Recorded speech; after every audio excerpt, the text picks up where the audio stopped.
जहां एक तरफ महागठबंधन की तरफ से ये प्लान बन रहा कि 2025 का चुनाव कैसे लड़ा जाए, और वहीं दूसरी तरफ अपने आप को मजबूत बताने वाले और अपने आप को ये दिखाने वाले कि हमारे तरफ बहुत सारे दल हैं, बहुत सारा समीकरण हमारे तरफ है। अब वो चिराग पासवान बगावती तेवर अपना रहे हैं। अब वो चिराग पासवान ये दिखा रहे हैं कि अब हम अकेले भी चुनाव लड़ सकते हैं क्योंकि हमको मुख्यमंत्री बनना है। इससे पीछे अगर जाएं तो तमाम मीडिया इंटरव्यू में चिराग पासवान ने ये कहा था कि हमारी गठबंधन काफ़ी मजबूत है। हमारे गठबंधन में कई ऐसे दल हैं जिनके पास जातीय समीकरण को अगर आप देखेंगे तो उससे एनडीए गठबंधन काफ़ी मजबूत दिखेगा और महागठबंधन तो दूर दूर तक दिखाई नहीं देगा। लेकिन अब महागठबंधन की बैठक चल रही है। महागठबंधन कहें या फिर इंडिया गठबंधन कहें, दोनों कह सकते हैं, और इनकी बैठक चल रही है कि 2025 का चुनाव कैसे लड़ा जाए। और दूसरी तरफ एनडीए में अब दरार पड़ रहा है चिराग पासवान की वजह से, क्योंकि चिराग पासवान समय समय पर अपने आप को मुख्यमंत्री बताते रहते हैं और एनडीए को ये मंजूर नहीं। एनडीए की बात करें तो खास करके बीजेपी और जेडीयू को ये मंजूर नहीं है। अब बीजेपी ये सोच रही है कि किस तरीके से हम नीतीश कुमार को झेल रहे हैं, अब नीतीश कुमार जाएं तो चिराग पासवान को झेले।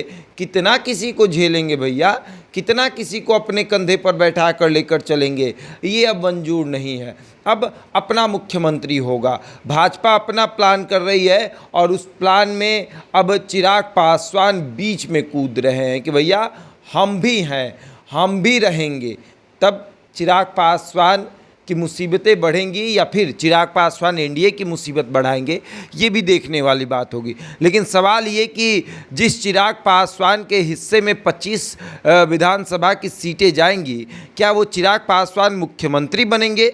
सवाल ये कि जिस चिराग पासवान के पास वर्तमान में एक भी विधायक नहीं है, क्या चिराग पासवान के इतने विधायक जीत जाएंगे कि वो मुख्यमंत्री की कुर्सी तक पहुंच जाएंगे? सवाल ये कि जो चिराग पासवान नीतीश कुमार को मुख्यमंत्री के रूप में एक्सेप्ट कर चुके हैं, क्या वो फिर से धोखा देंगे? सवाल ये कि चिराग पासवान जानबूझकर ये सब कुछ कर रहे हैं ताकि जेडीयू और भाजपा के वोट बैंक में गिरौती हो सके, कटौती हो सके, या यूं कि उन चिराग के जो कार्यकर्ता हैं वो ये मान लें कि हम मुख्यमंत्री के रूप में चिराग को देखेंगे और जब नाम दूसरे किसी का आए तब वो वोट ना करें या फिर विरोध करे। ये भी क्या ये तमाम चीज़ें जो हैं इसके लिए चिराग पासवान ये सब कुछ कर रहे हैं?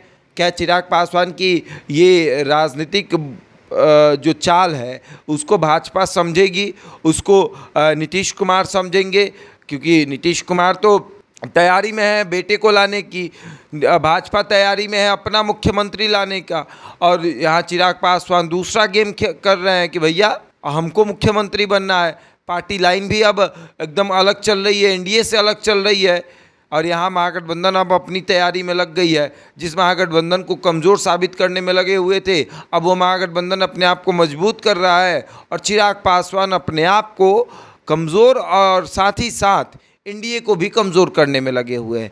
सवाल बस वही है कि 25 सीट मिलने वाले चिराग पासवान को, मतलब 25 बंटवारे में जब एनडीए का सीटों का बंटवारा होगा उस समय कहा जाता है कि 25 सीटें जो हैं वो चिराग के पाले में जाएंगी। अब 25 सीटों पर चिराग चुनाव लड़ेंगे तो ऐसा तो है नहीं कि 25 के 25 जीत जाएंगे, और अगर 25 में से 15 भी जीतते हैं तो क्या 15 विधायक वाले मुख्यमंत्री बनते हैं क्या? ये भी एक सवाल है। लेकिन सवाल ये कि चिराग पासवान ये सब कुछ क्यों कर रहे हैं? क्या नीतीश कुमार से बदला लेंगे या फिर भारतीय जनता पार्टी से बदला लेंगे?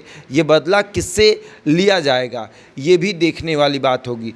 सवाल ये कि चिराग पासवान जिस तरीके से तमाम चीज़ें कर रहे हैं उन के पीछे किसका हाथ है? क्या ये भाजपा करवा रही है या चिराग खुद कर रहे हैं? 2020 वाले चिराग होंगे या 2025 में चिराग का कोई नया चेहरा सामने आएगा? आगे देखिए क्या होता है। बहरहाल इस खबर में इतना ही। बने हमारे साथ और देखते रहे द इंडिया टॉप।